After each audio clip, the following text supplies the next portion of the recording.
Desde el santuario donde Monseñor Romero ofrendó su vida por amor al Evangelio, recibamos la palabra de Jesús.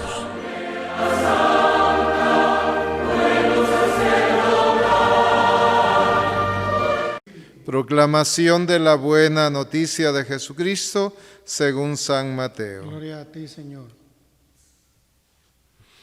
Jesús nació en Belén de Judá en tiempo del rey Herodes. Unos magos de Oriente llegaron entonces a Jerusalén y preguntaron: ¿dónde está el rey de los judíos que acaba de nacer? Porque vimos surgir su estrella y hemos venido a adorarlo. Al enterarse de esto, el rey Herodes se sobresaltó y toda Jerusalén con él. Convocó entonces a los sumos sacerdotes y a los escribas del pueblo y les preguntó dónde tenía que nacer el Mesías. Ellos le contestaron: en Belén de Judá, porque así lo ha escrito el profeta. Y tú, Belén, tierra de Judá, no eres de manera alguna la menor entre las ciudades ilustres de Judá, pues de ti saldrá un jefe que será el pastor de mi pueblo Israel. Entonces Herodes llamó en secreto a los magos para que le precisaran el tiempo en que se les había aparecido la estrella, y los mandó a Belén, diciéndoles: vayan a averiguar cuidadosamente qué hay de ese niño, y cuando lo encuentren, avísenme para que yo también vaya a adorarlo. Después de oír al rey, los magos se pusieron en camino, y de pronto la estrella que habían visto surgir comenzó a guiarlos hasta que se detuvo encima de donde estaba el niño. Al ver de nuevo la estrella, se llenaron de inmensa alegría. Entraron en la casa y vieron al niño con María, su madre, y postrándose lo adoraron. Después, abriendo sus cofres, le ofrecieron regalos: oro, incienso y mirra.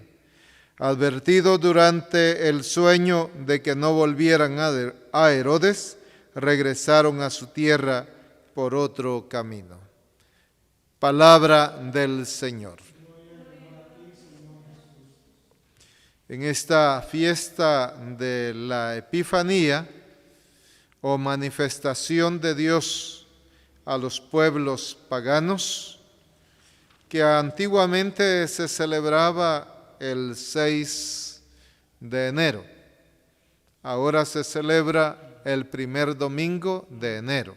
Es decir, en esta ocasión, en este 2021, cae 3 de enero. Entonces, pero la Navidad no termina con esta fiesta. La Navidad continúa hasta el bautismo del Señor. Y algunos pueblos, como en Guatemala, México, termina hasta el 2 de febrero. Es una continuidad porque tiene espíritu navideño todas las lecturas de los primeros domingos de tiempo ordinario que vamos a iniciar después del 10. Entonces por eso ellos hacen la pasada del niño, o en Petén yo vi que hacían la robada del niño. Es decir, el coro se reúne con los feligreses en la parroquia y de ahí salen cantando a la casa donde está el niño, o la que ha pedido el primer día, ¿verdad? Luego, de ahí el siguiente día, la gente se reúne en la iglesia, pero ya ha habido una familia que se ha llevado el niño de esa casa para la casa de ellos, y entonces le van a preguntar quién se lo llevó, ya saben quién se robó el niño, ¿verdad? Pero es decir, que lo devuelven, no es que lo roben. Entonces, de ahí salen en procesión y es durante todo el mes de enero que hacen esa. Es una actividad bonita porque es una manera de evangelizar, porque la familia pide ya sea una celebración de la palabra en su casa o el Santo Rosario, ¿verdad? Depende del gusto, ¿verdad?, de la familia, y después comparten un ponche de frutas caliente por el frío, ¿verdad? Cae bien, rico, ¿verdad? Entonces es una manera de compartir y de unir. Ahora por la situación de la pandemia creo que no se puede hacer tanto con tanta pompa, ¿verdad? Pero sí se puede hacer con algunos vecinos. Entonces eso es la manera como ellos hacen que perdure. Los nacimientos los quitan hasta el 3 de febrero. Es decir, para aprovechar para ver si rápido más lo que cuesta hacerlo y de ahí quitarlo rápido, no, ¿verdad? Entonces, hasta eso, hasta el 2 llega, ¿verdad? La etapa propiamente que tiene espíritu navideño. Es decir, como ciclo de Navidad termina el día del bautismo del Señor, en este año, en el 10 de enero.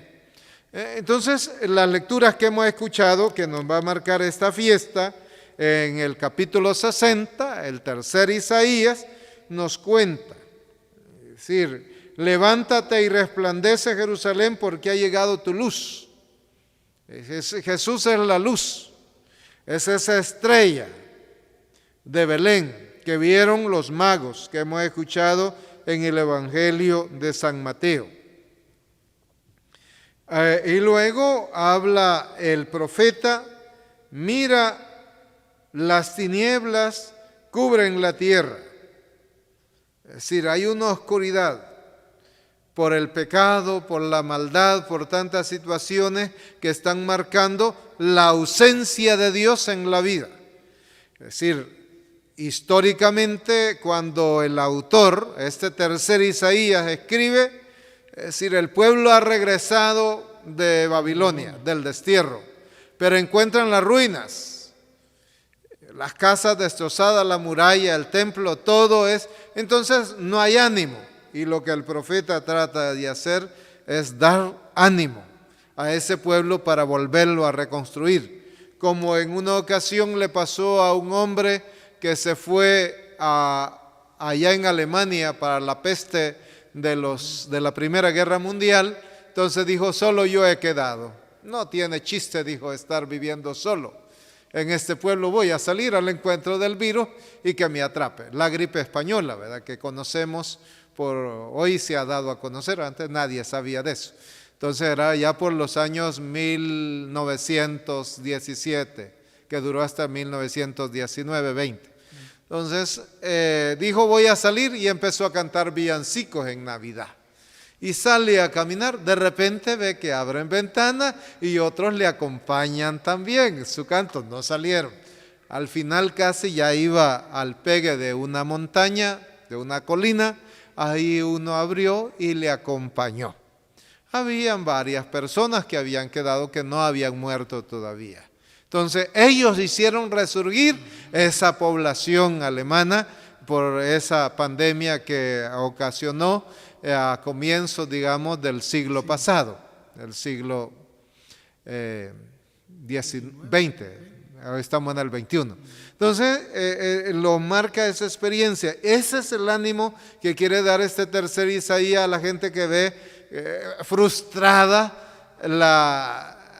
el ánimo al ver tanta destrozos, es decir, el templo en el suelo, solo paredes, como hemos visto en algunos lugares, solo pedazos de paredes del tiempo de la guerra aquí en El Salvador. Entonces es frustrante ver cómo en los terremotos del 2001, yo iba por allá por San Emilio, en el departamento de La Paz, y un señor estaba sentado en la acera a la orilla de la calle, y le digo, ¿y por qué está tan triste? Y donde no, si todo mi trabajo y la casita, ni las tejas siquiera le habían dado ánimo de quitarla, y habían pasado casi una semana después de los terremotos, pero ni las tejas había tenido como el ánimo de querer sacar, pues sí, para salvar por lo menos eso, las que habían quedado buenas, y las maderas, pero no, así estaba parchurrada la casa. Entonces eso es lo que trata de hacer el profeta, dar ánimo, dar una lucecita en nombre de Dios para fortalecer. Y luego habla que vendrán personajes a la búsqueda de esa ciudad, ¿verdad? Caminarán pueblos a la luz y los reyes, por eso se le ha puesto reyes a los magos, ¿verdad? Al resplandor de la aurora, es decir, del amanecer. Y entonces levanta los ojos y mira alrededor, todos se reúnen, vienen a ti, es decir, que está anunciando el futuro de esa ciudad de Jerusalén. A tus hijos que vienen de lejos, los que han venido retornados, a tus hijas las traen brazos, entonces verán esto radiante de alegría, tu corazón se alegrará y ensanchará cuando vuelquen sobre ti los tesoros del mar. Y ahí habla de los regalos. Vendrán todos los de Saba, es decir, de Arabia Saudita, de Irán, eso es lo que decía Monseñor Romero, de Irán venía esos de Saba. Es decir, a esos traen regalos, incienso, oro, no dice la mirra, porque lo producían en África. Entonces, en África producen eso, y entonces por eso no aparece en esos 3 regalos. Solo aparecen 2, el incienso y el oro, proclamando las alabanzas del Señor. Entonces, nos hace una visión de futuro, una visión que conmemora, porque el autor de Isaías es unos 6 siglos antes de Jesucristo.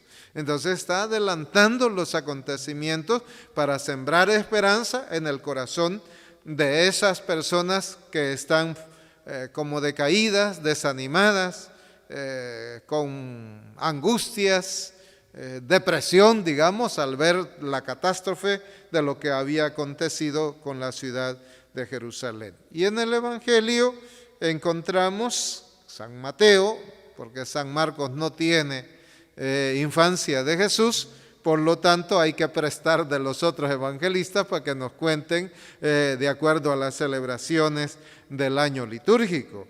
Y nos dice San Mateo que Jesús nació en Belén de Judá, de la tribu de Judá, ¿verdad? En tiempos nos ubica en el tiempo de Herodes el Grande, porque hay 3 Herodes.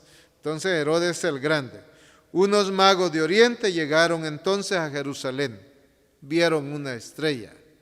Es decir, no son magos como nosotros lo entendemos de hacer magia. Estos no hacen magia, sino son sabios que saben interpretar los signos de los tiempos, es decir, saben de astrología y por eso siguen una estrella. Si nosotros vemos una estrella que va pasando ahí, la vemos y ya le tomamos fotos. Hoy todos toman fotos, ¿verdad? Como la luna que está llena, le toman, ¡ay, qué hermosa luna de Chelajú! Dijo mi amiga de allá de Guatemala. Y entonces, pero nada más, no nos dice más. Es decir, nosotros no hubiéramos seguido esa estrella, pero estos sí, le siguen.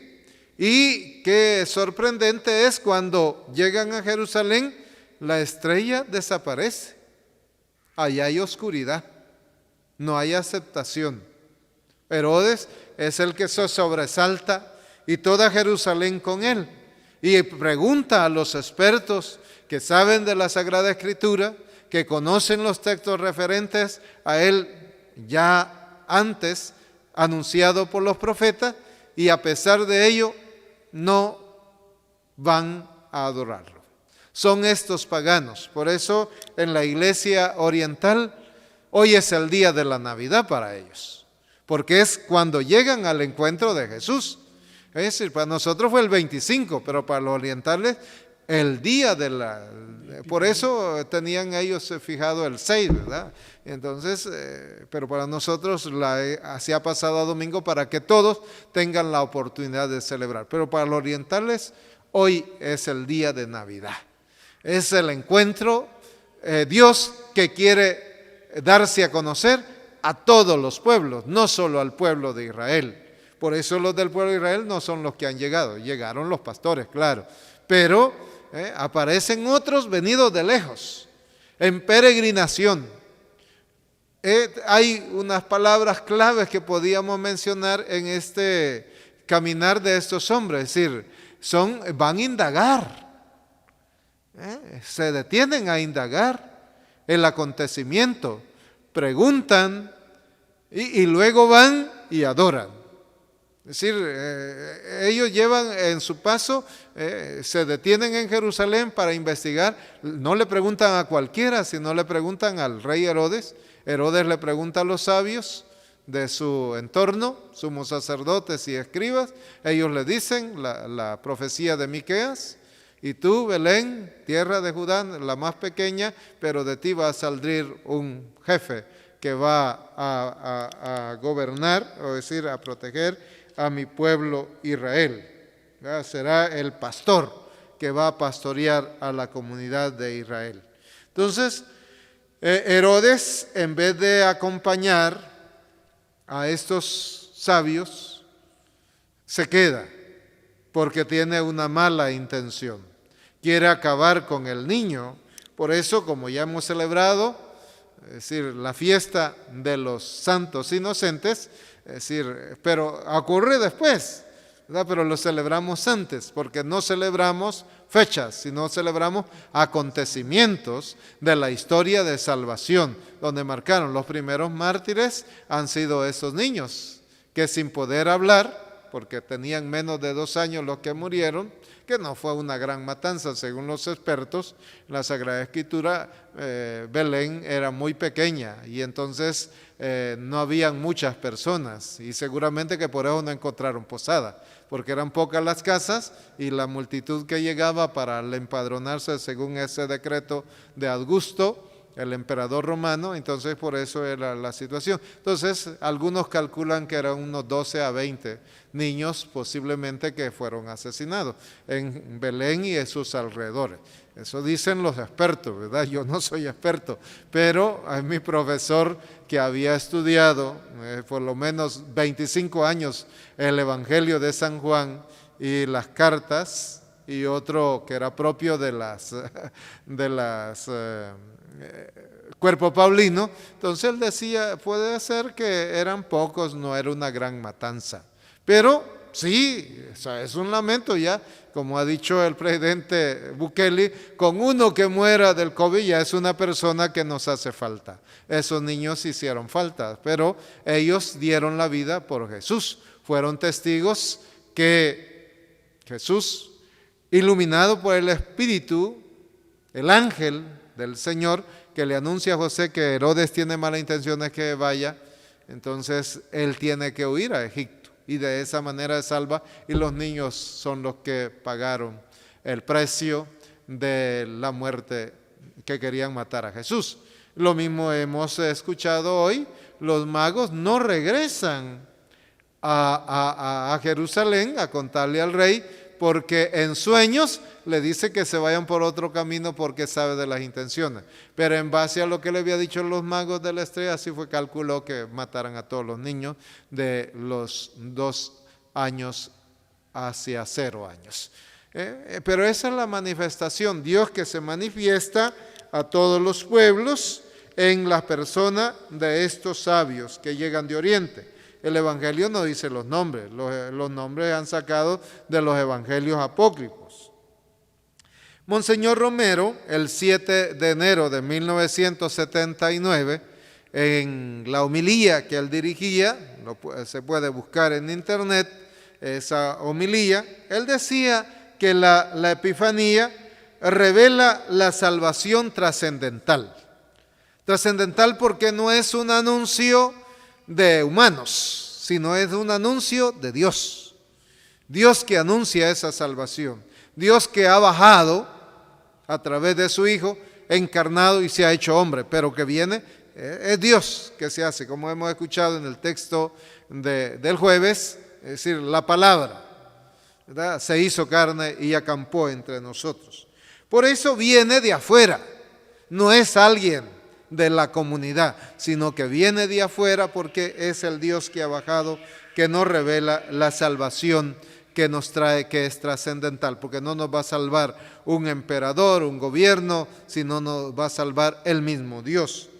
Y en segundo lugar, otra idea que él apuntaba en esa homilía del 7 de enero de 1979, es que la Epifanía ofrece una salvación universal para todos los pueblos, no solo para el pueblo de Israel, en el lugar donde nace, sino todos los pueblos representados por esos magos. Nadie está excluido de la salvación de Dios, decía Monseñor Romero en esa homilía. Y la tercera idea de él es que por la fe haremos nuestra la salvación. Es decir, la fe es la que mueve a estos sabios de Oriente que van a adorar al niño. Es decir, le van a adorar, no van a turistear, como a veces nosotros hacemos, decimos, porque hoy ya no, antes como iban a pie a Esquipulas, que es el lugar donde más peregrina la gente, pero no dicen, estamos haciendo una peregrinación, sino una excursión, como que vamos a la playa, ¿verdad? Y es lamentable ver que en algunas comunidades la misma gente de iglesia hace excursiones el día domingo a la playa, donde la gente después se queda con el cargo de conciencia que no ha podido ir a la misa dominical, porque se van a la playa o se van a un lugar ahí, pero por andar en sus compras ni a la misa van. Y entonces es una situación diferente. Por eso decía Monseñor Romero, qué bueno que descubramos el domingo, ahora que se ha pasado la fiesta de los magos, a domingo, es decir, descubramos esa intensidad que debemos de darle al domingo. Domingo a domingo, él decía, aquí hay unos reunidos en la catedral, pero otros a través de la sintonía de la radio YSAX, son varias personas. Entonces decía él, podemos ser una estrella para los demás. Una estrella que va a iluminar, que podemos conducir, así como la estrella de Belén conduce a los magos hasta la presencia donde está el niño, acostado en un pesebre junto a su madre y a San José, el protector de esta Sagrada Familia, que ya hemos celebrado el último domingo del mes de diciembre. Ahí encuentran. Entonces, así como ellos fueron guiados por la estrella, así nosotros podemos hacer una estrellita de luz para muchos hombres y mujeres que están desesperados, angustiados, sin consuelo. Entonces debemos ofrecer eso. La fe es la condición del ofrecimiento de la Epifanía, de la salvación universal que es para todos.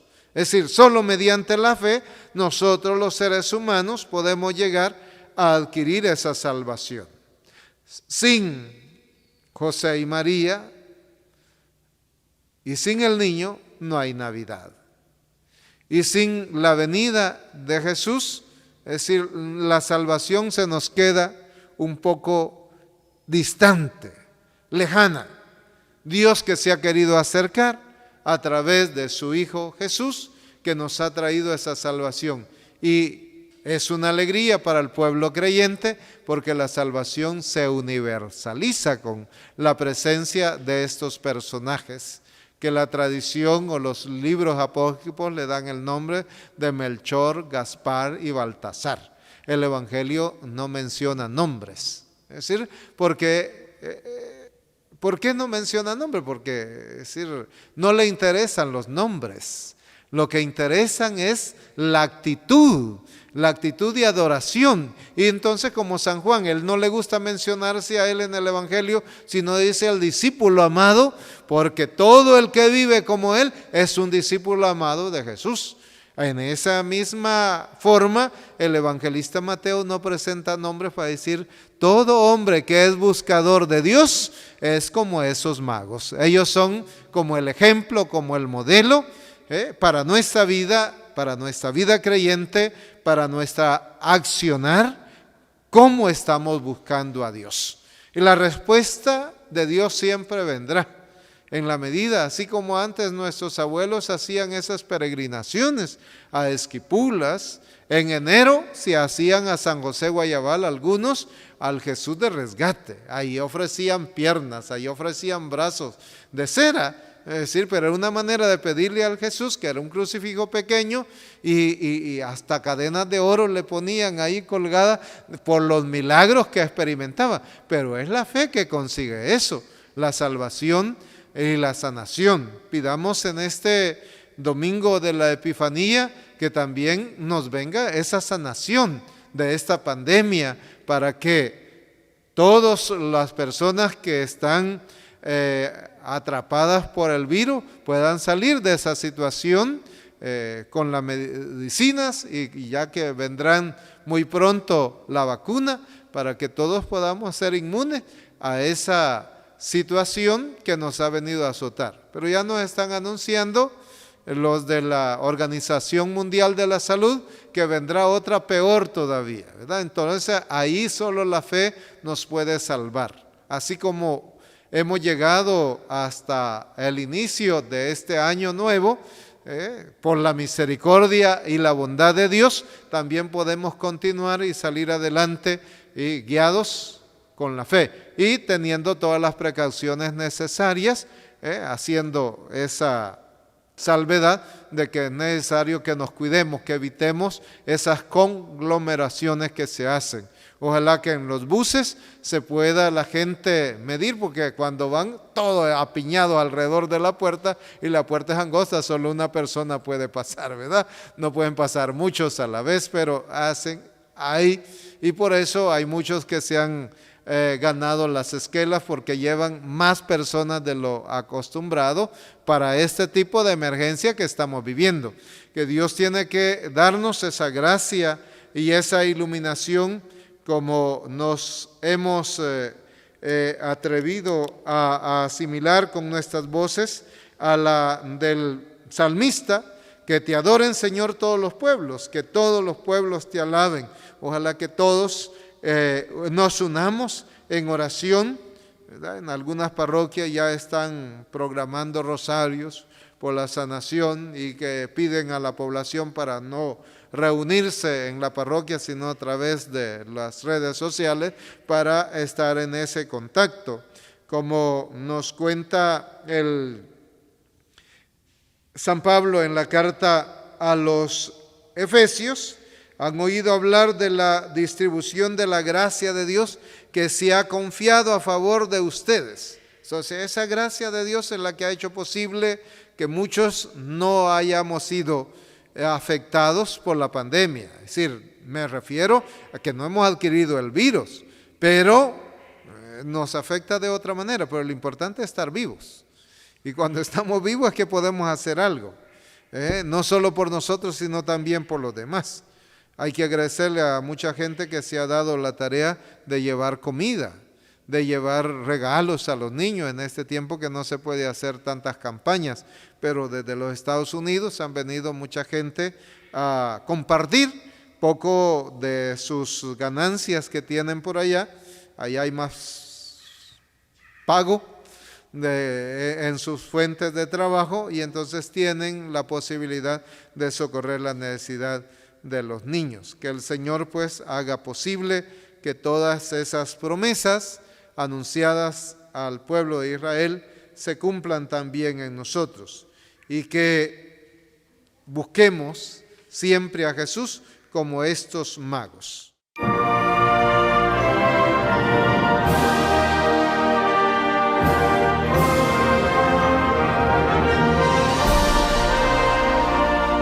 Esto fue la palabra de Jesús.